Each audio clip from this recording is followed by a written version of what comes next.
안녕하십니까. 대통령입니다. 작년 우리 경제는 OECD 최고 수준의 성장을 기록했습니다. 사상 최대 실적을 낸 기업들도 많습니다. 그러나 서민들이 체감하는 경기는 아직도 한겨울을 벗어나지 못하고 있습니다. 일자리 걱정, 물가 걱정에 힘들어하고 있는데 근래 저축은행 비리 사건으로 인해서 서민들은 상대적인 박탈감으로 크게 분노하고 있습니다. 정말 가슴 아프고 깊이 고민하고 있습니다.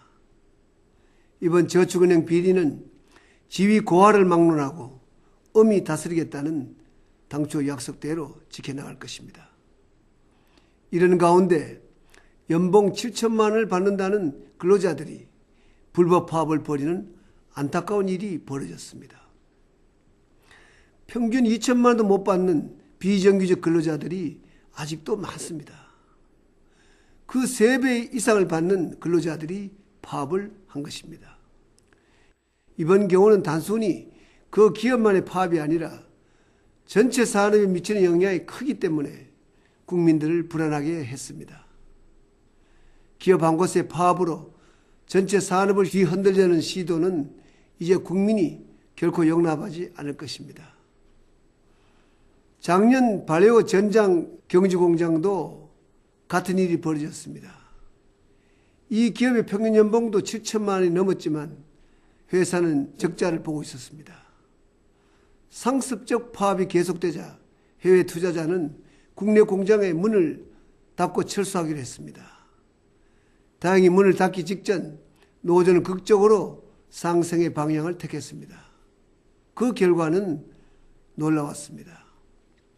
작년 매출이 이전 3년 평균보다 36%나 늘었다고 합니다. 당기 순이익도 2년 연속 적자에서 벗어나 창사 이래 최대인 400억 가까운 흑자를 기록했습니다. 발레오 전장 노조위원장은 이렇게 이야기했습니다. 노사분규 이후 상생의 노사관계가 얼마나 값진지 뼈저리게 느꼈다. 앞으로 회사가 성장 동력을 확보하는데 적극 나서겠다고 했습니다. 사측도 투자를 늘려 더 많은 일자리를 만들겠다고 다짐했습니다. 조건은 비슷했지만 크게 엇갈린 두 기업의 사례가 많은 것을 일깨워주고 있습니다. 파업하고 기업 문 닫고 최악의 사태를 겪은 다음에야 협력과 상생의 중요성을 깨닫는 일이 더 이상 반복되어서는 안 되겠습니다.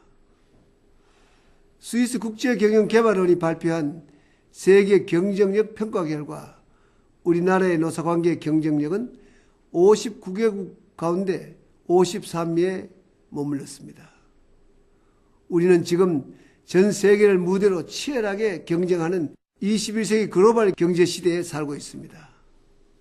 그간 우리나라에 대한 투자를 꺼리는 요소 중에 하나로 늘 노사 문제가 지적되어 왔던 것이 사실입니다. 최근 노사 간 대립이나 파업 없이 협상이 타결되는 등 우리 노사 문화도 상승의 방향으로 나아가고 있는 것은 사실입니다. 아주 좋은 현상입니다. 이러한 상승의 노사 문화가 정착된다면 생산성이 높아져서 인건비가 다소 높더라도 국내 투자가 더욱 활성화될 수 있습니다. 우리나라의 취업자 1인당 노동 생산성은 OECD 31개국 가운데 23위입니다. 전문기관의 연구에 따르면 우리 기업의 생산성을 10%를 높이면 유가가 45% 오르더라도 경쟁력을 유지할 수 있다고 합니다. 여러분 기억하시겠습니다마는 상용차의 경우 파업 사태 전까지는 자동차 한 대를 생산하는데 106시간이 걸렸습니다. 그러나 노사관계가 안정된 뒤에는 38시간으로 줄어들었습니다. 예전에 차 한 대 만들던 시간에 이제는 3대를 만들고 있다니 놀라운 일입니다. 노사관계에서 정부의 목표는 한결같습니다. 근로자의 삶의 질 향상과 기업의 성장이 함께 가는 것입니다. 보다 나은 일자리를 많이 만들어서 비정규직 근로자들의 고충을 들어줄 뿐만 아니라 새로운 고용을 창출해야 합니다. 노사 협력이 생산성을 높이고 투자가 늘어나면 일자리가 많아지는 상생 경제를 반드시 이루어야 하겠습니다. 이를 위해 정부는 노사의 자율성을 최대한 존중하되 노측이든 사측이든 법과 원칙을 공정하게 적용해 나갈 것입니다. 노조의 불법화뿐만 아니라 근로자의 권익을 침해하는 불공정 사례에도 엄정하게 대처할 것입니다. 상용차의 경우 지난 2009년 큰 갈등을 겪은 뒤에 기업도 노조도 변화해서 적극적으로 노사 상생 프로젝트를 실천했습니다. 박영태 사장은 처음엔 노사가 자리를 함께하는 것이 어색했지만 비전 선언 후 등산, 워크숍 등을 통해서 열린 마음으로 대화하다 보니 서로를 신뢰하게 되었다고 말했습니다.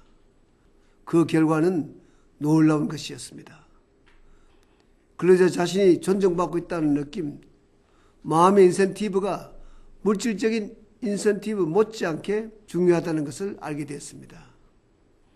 노사관계 분야의 세계적인 석학 토마스 코칸 MIT 교수는 앞으로는 노사가 일자리 창출과 고용 안정을 위해 힘을 합쳐야 한다고 강조했습니다. 존경하는 국민 여러분, 올들어 유가 상승과 유럽 재정 위기 등으로 세계 경제가 여전히 불안하지만 저는 우리 국민의 저력을 믿고 있습니다. 큰 파도를 헤쳐나가려면 배에 탄 사람들이 각자가 제자리를 잘 지켜야 합니다. 대한민국이 세계 경제의 험한 파도를 헤치고 전진하고 있는 지금 모두 각자의 자리에서 흔들림 없이 최선을 다해야 하겠습니다. 근로자와 기업 그리고 정부가 한마음으로 노력해서 올해를 상생 경제가 확고히 자리 잡는 해로 만들어 나갑시다. 고맙습니다.